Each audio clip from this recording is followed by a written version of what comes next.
So yo, what's up mga kamatik?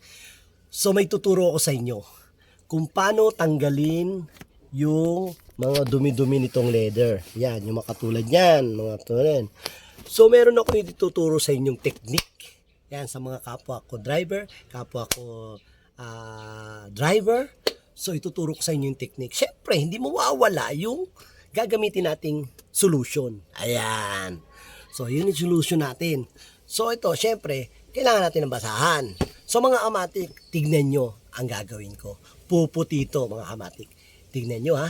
1, 2, 3. So yung masamat nga katik, in-applyan ko na siya. Tignan nyo yung resulta. Tignan nyo ha. Tignan nyo yung resulta. Tignan nyo maigi ha.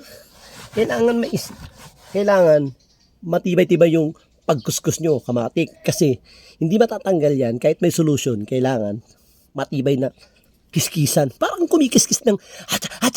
Yun ang mga maganda doon.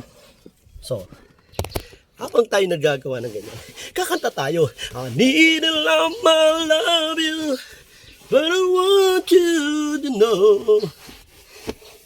Yan. So, yun mga kamatik ha. Ay, turo ko lang sa inyo.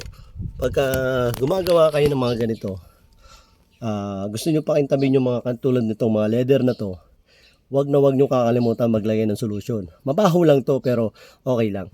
So, syempre, kita nyo yung resulta. Kanina, madilaw-dilaw yan. Syempre, nalagyan ko ng solution na wala yung dilaw. Syempre, matik. Kaya nga, matik na yan. So, yun lang guys. So, thank you very much for watching.